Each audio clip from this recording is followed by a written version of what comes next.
Welcome everyone to Politically High Tech with your host Elias. I have a guest here. Listeners, if you've been following through this podcast through YouTube, Rumble, or even through Buzzsprout or Apple Podcasts, wherever your medium, whatever is your preferred medium, lately I've been having more anti-DEI voices. Some that have been very critical of it. Me, I'm critical of it because of more of its execution. But I have a doctor here, not just in the medical sense, also the academic sense as well. Yeah, so he's both. He's double doctor. I think he calling you initials for maybe double DR or something like that. It's just a symbolized. He's a very accomplished man. And I did get to listen a little bit about his story, and it's so sad that great people have to be discriminated based on skin color. Some of you say, oh, we solved this racist issue. If we did, we will not need this conversation. This conversation will be complete nonsense. But this is my opinion of overall discrimination. That, for me, is case by case. We have improved, but there's still room for improvement. That's all I'm going to say. We have made some strides to improve, but there's still work that needs to be done. Okay, so Dems, don't be too happy with me either, because I'm critical of you as well, especially when you overplay the whole is racist, when sometimes it's just not. Okay, so I'm more at the middle. If you can prove to me it's racist, you can convince me easily. However, if you can't prove to me racist, if it's just you crying like a child, or if you try to do everything right, it depends what you do too. So, with that said, I'm going to have my guest here introduce himself. He's very accomplished. I want him to introduce himself as much as he can, and because you need to listen to more people like this. Yes. So let's welcome Franklin. Oh, not Franklin. Oops, Dr. Frank Douglas. Thank you very much. Yeah, by way of introduction, I was born in Guyana, what was British Guyana, and came to America in 1963 on a Fulbright scholarship as an undergraduate. Did my bachelor's at Lehigh University in the engineering college, and then completed a PhD in physical chemistry and an MD from Cornell University. I trained in internal medicine at the Johns Hopkins Hospital and the National Institute of Health, and completed my fellowship in what's called neuroendocrinology at the National Institute of Health. Started life as academic physician at the University of Chicago. And a couple of years later was discovered by the pharmaceutical industry and went to work for what was SIBA, is now Novartis. And I guess my strange background of engineering, physical chemistry, and medicine allowed me to move very rapidly from a director to the senior vice president and head of research for the US in 3 years. That rise, however, was associated with discrimination issues along the way, but was able to overcome them. Then went on to become the executive vice president and member of the board of directors, the board of management. Namely, I was in the C-suite of a top 5 global pharmaceutical company, Aventis, it's now Sanofi, and was there for several years. I have the wonderful distinction during my career of leading several teams of scientists in the US, Germany, France, England, Japan, who have been responsible for 25 drugs that are in the market. Drugs such as Lantus for the treatment of diabetes, Taxotere for the treatment of cancer, Allegra for the treatment of seasonal rhinitis, seasonal hay fever. So whenever you hear an ad on Allegra, you can say that you met the guy who identified that molecule and led the teams that developed it and got it on the market. So that's my background. Retired from the industry, then returned to academia at MIT and then at the University of Chicago, where I developed an institute for them. Retired a second time and led a small biotech company, which unfortunately ran out of money. The parent ran out of money. It was a Taiwanese company that was the parent. So retired a third time. And then with the incident of George Floyd, sitting there and watching that, something occurred to me. And that is that in such cases, it's an individual, in spite of the people who were on the side, trying their darndest to get Chauvin to take his knee off of George Floyd's neck, to no avail. Nonetheless, it was an individual who was, as it turned out, being killed. And I thought of that and began to think of in the following sense, that namely, a lot of excellent work is being done as we try to get managers to become more aware of cultural differences, the differences in approaches, sensitivities to language, etc. But sometimes we focus at the organization level and we don't see the individual. So I established a small company, Safe Haven Dialogues, to really focus on the individuals, or I should say the individual, and a system that I use, which I call reframing, to help individuals deal with issues of systemic discrimination. So, in short, that's my story. And as the little kids say, and I'm sticking to it. Basic surface level stuff. Trust me, if you want to dig deeper to this man, I really think you should, especially follow his social medias. I normally don't say that early or his site because there's a lot. He's a pretty in depth kind of person. It's sad that someone as accomplished it as he has been discriminated. You would have thought, oh, he's such a genius. Maybe he should get some privileges. He may raise among the ranks, but yeah, just deal with discrimination. Yeah, it's still a real thing, and I'm happy that there's at least ellipses to that discrimination, not a period, because a lot of people end with a period and then they just lose for whatever reason. Maybe they think the whole company's against them. Probably true. And they probably get it because they see themselves as powerless. So I think that's good, and I deal with mostly adult based DEI in schools. I'm not an expert at that. I don't have children, so that's out of my lane. Even though one of them talked to me about how bad DEI is and DEI in schools, they wanted to DIE.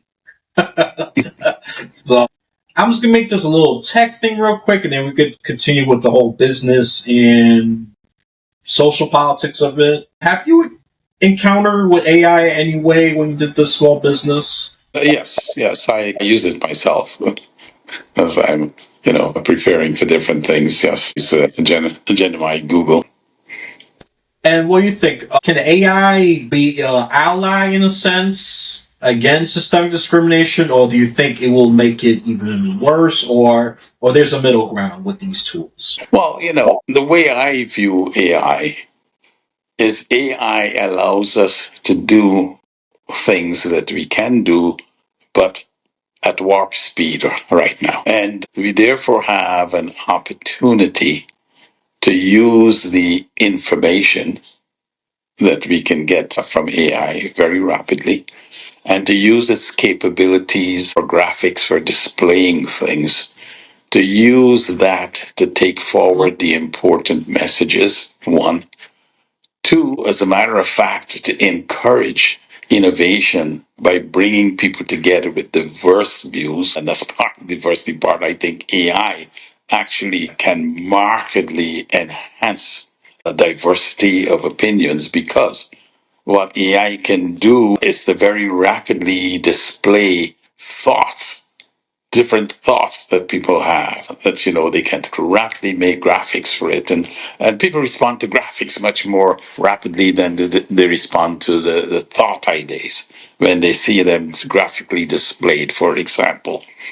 So I think AI can be a tremendous tool to foster innovation, bring people together with diverse ideas, to be inclusive, because one can take what seems rudimentary ideas or ideas that are not well understood and use AI to flesh them out. One can use AI to ask the why,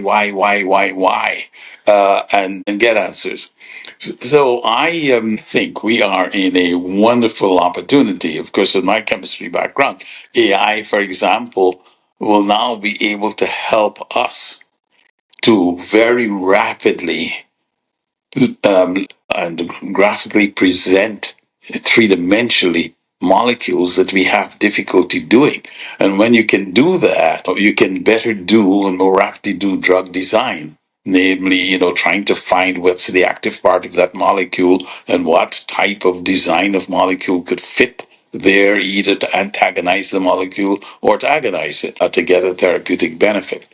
So for me, AI is just a wonderful tool. And I think, frankly, every university, rather than thinking about how do they check whether students are using AI to write their papers, etc., they should rather be thinking how they change the way we educate to use AI to broaden the innovation that are in people, to help them express ideas that they can't fully express, and to get them to expand their thinking and their thoughts, and to get teams to go, further than they would have gone before. So for me, AI is just wonderful. And in the DI space, I think can do a lot. Let me just make this comment because it was interesting to me. Someone said to me, well, what do you do? Elon Musk, for example, is saying that what we should have instead of DEI, we should have MEI, namely merit, excellence,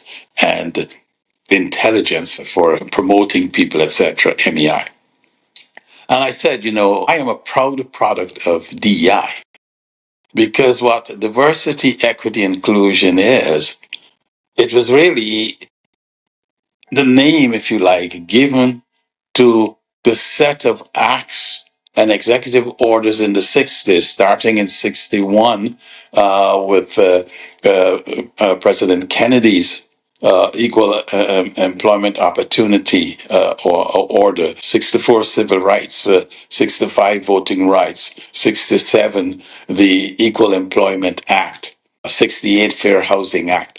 It's those acts in the 60s which opened up opportunities for people who were being discriminated, whether on gender, ethnicity, etc., to get entrance into, be it jobs or to universities. So I say to people, I'm a proud product of DEI, and because of DEI, I got the opportunity to show my MEI, to show my merit, my excellence, and intelligence. And as I mentioned in the opening, to finally get the opportunity to be, in my case, unfortunately to say, but I was the first Black to be on the board of management of a top 5 global pharmaceutical company. And as I mentioned, leading at that time 6,000 scientists worldwide who contributed to at least 25 drugs that are helping millions and millions of people whom I've never met, many of whom I've never met. So because of DEI,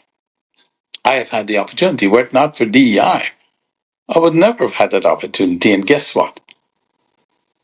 Fewer drugs would have been produced. In a fair society, you will not need DEI. You wouldn't be definitely that. Elon Musk's acronym alphabet thing, was it MEI? I'm still trying to wrap my head around that one because he's trying to counter anything as mainstream or kind of left wing, whatever he wants to frame it. Me in my book, you would have been, just dump him there. I mean, you got accomplishments. You already led to discoveries and drugs that are helping people live longer, deal with symptoms so much better. Imagine without that. Who knows? If I had more people dying with severe cold, as ridiculous as that sounds, that would have been a horrible reality. Yes. If we weren't discovering these drugs. I actually thank you for that, and I think for your contributions, despite toughing out the discrimination, but you still got things done, and I actually respect that. You know, I don't respect people who just become crybabies and do nothing about it. That's the thing I do not respect. But you did something about it. You overcame a lot of that discrimination, despite even being an accomplished person coming to America. So, yeah, you know, accomplishments don't mean you're gonna win everybody over with ease. Unfortunately, that's the reality. And I love that you mentioned about graphics. Graphics do capture people's attention. Graphics are more memorable. We digest a lot faster. We are very visually sensitive creatures. So I love the graphics point about the AI as well. They generate graphics, especially for molecules, things that our human brain just can't really get right. AI could perfect that even faster. Yeah. I want to change. So I want to focus more on DEI. I think you bring up some interesting points that might restore my hope in it. Because so far I'm cynical. To be honest, I'm cynical about it. Since you do this kind of work, safe havens, dialogues. What makes you stand out from other people that or other companies that talk about DEI? Because I see that you talk about your stories. You're very accomplished. There's no reason you should have dealt with discrimination because it's like, oh, let's give this guy a try. He's accomplished and see what he can do at least. What separates you from the others? That's what about DEI. Let me tell you what led me to the system I use, which called Reframe. When I completed my PhD, I was hired by Xerox. And for as a assistant scientist, beginning assistant scientist, PhD. And for 3 months, I could not get a good project. And then one day, a young white man who had not completed his PhD joined the group. And within a week, he was placed on what was the most exciting project we had in research and development at that time. So I went to see my manager to have yet another discussion about when would I get a good, meaningful project. And suddenly I said to him, you know, Steve, don't think of me as though I'm Frank. Think of me as though I'm Bob. And I was stunned to see the recognition come over his face as he looked at me and he said, you know, Bob has only been here a week and I've put him on the R3 project, which was this really fantastic project. I was furious. I raced out of his office, ran down the hall to the office of the senior vice president to give him another example of my being discriminated against. Well, and in fact, that incident led me to leave and go to medical school. A couple of years later, whilst in medical school, I was thinking about that incident and realized that I had made two mistakes. The first one was that Dr. Tribus, who had been at Xerox about a year, had made it very clear that he wanted to hire young black PhDs. And that summer, he had hired three of us to join the one black PhD in research and development that Xerox had in Webster, in New York at that time. So it probably was more important to him that Frank Douglas would do well than it was to Frank Douglas, because he'd put himself on the line bringing in this black PhD. So I missed that. The second thing I missed was what was my desired outcome. I didn't really want the senior vice president to go and have tough words with my boss. I wanted a good project. So had I reframed this and had I gone to the senior vice president and said, you know, Dr. Tribus, could you help my boss, Steve, find me a good project? I might have retired from Xerox. For heaven's sake, he was 3 levels above my boss. He would have walked into his office. He would have said, find a man a good project. What happened yesterday? In 2019, I published my memoirs. And when I was writing that incident in my memoirs, something occurred to me. And it was that I had actually learned from that incident, because as I looked at different incidences of discrimination in my life thereafter, I actually reframed. And what do I mean by reframed? By reframing is finding another problem to solve, the solution to which not only addresses the issue you have, but actually also helps others who are connected to it. And the reason I fell on that was because of something that happened in medical school that gave me the light bulb went on. But as I reflected on it throughout my life and I came up with instances, I noted the following. Someone will come to me, employee or graduate student, to explain the situation they're in, to talk about being discriminated against. And I would ask, well, have you talked with your supervisor, with your manager? And invariably the answer would be, yes, but they're not hearing me. They're not listening. The second thing that I observed is that there are times indeed when the aggrieved, I use the term aggrieved individual, gets a good solution for their problem. They return to their work unit, and the allies that they had, their co-workers who were always sympathetic to them and the problems they were having, some of them were very happy for them, but others didn't seem terribly happy. Well, the reason why the others weren't terribly happy is that they also had problems. Now the grief has gotten their problems solved, but they still don't have their problems solved. So it's difficult for them to be uproariously happy for their fellow worker who's had his or her problem solved. So with those two things, and I mentioned early the individual, I set up safe haven dialogues to one, focus on the individual, to help individuals first who are aggrieved, first deal with what's your desired outcome. And then have them describe the environment they are in. Because when you describe the environment, you begin to get a sense of equity generally in that environment. And then to describe their issues around inclusion. Because when you talk about inclusion, you're now talking about what's happening at your work unit with your supervisor and with your colleagues.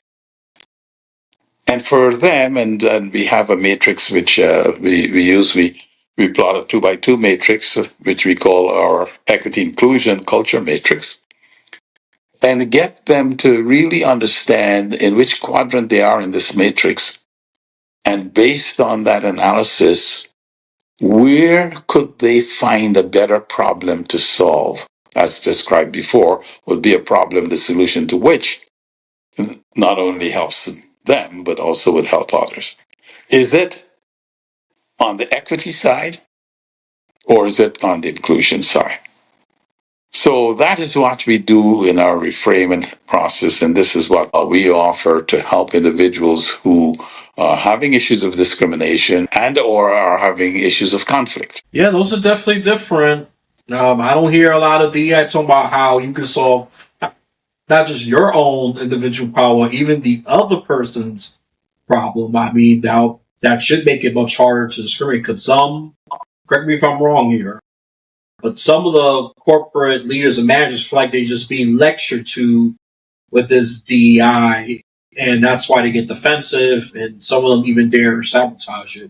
I remember there was a lot of companies that was putting DEI consultants or even executives, and then in a few years they removed them because they find it very problematic. They found them a waste. They found out the results were not great, so they were a waste of money. So they decided to cut them. Which I'm not surprised because at the end of the day, businesses care about making money. That's just my thing. That's just my thing. So I definitely see difference. You get deeper to the problem, which I like, and you see you're trying to address something that's not just your issue, the individual's issues, but even the other person's issue. Which There's another aspect. Yeah, there's another aspect to, not another. There's an additional aspect to this, and I tell individuals who come to me for to coaching. I said that here's the situation. It doesn't matter how empathetic your supervisor might be. He or she is human. So if you go to them and you say, you know, this department I'm in, is hostile to me. it's discriminating. What are you going to do about it? Or you might be the problem, or whether you say that or not, they see that they're the problem. They immediately, no matter how empathetic they are, they immediately become defensive.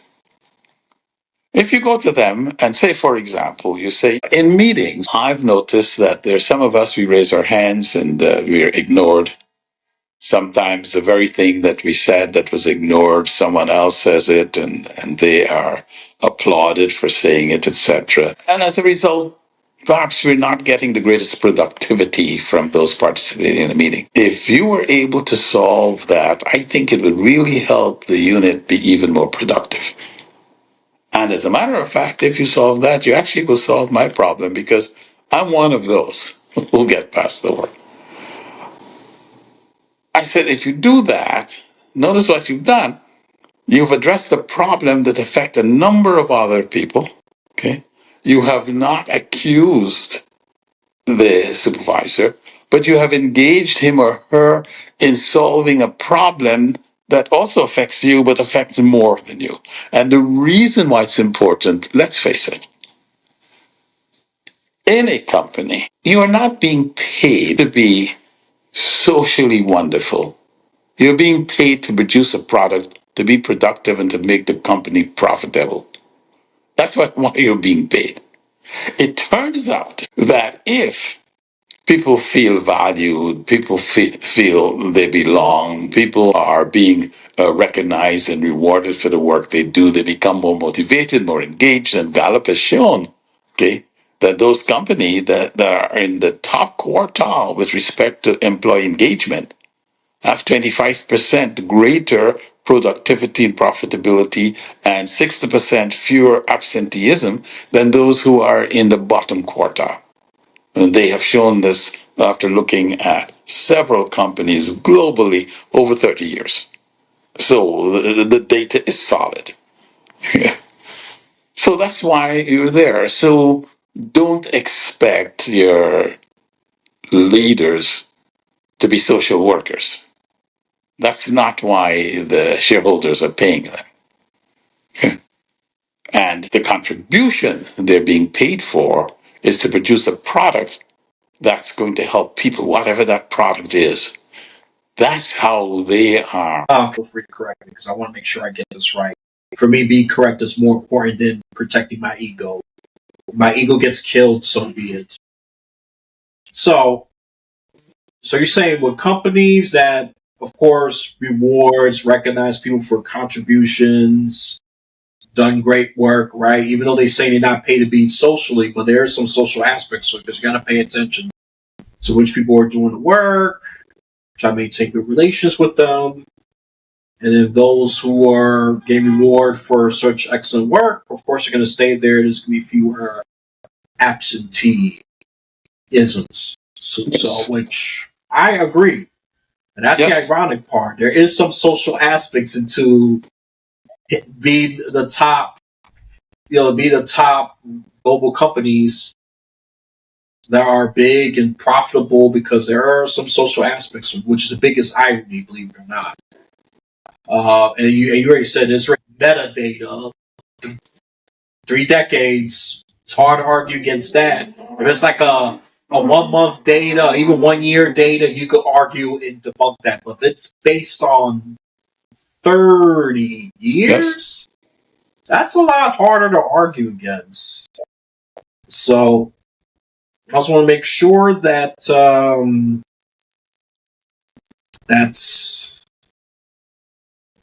that's being heard, listeners. And so if you want to think, look, whatever opinion you have of DEI, you got whatever opinion you want. I invite the pro DEI, anti DEI, or neutral.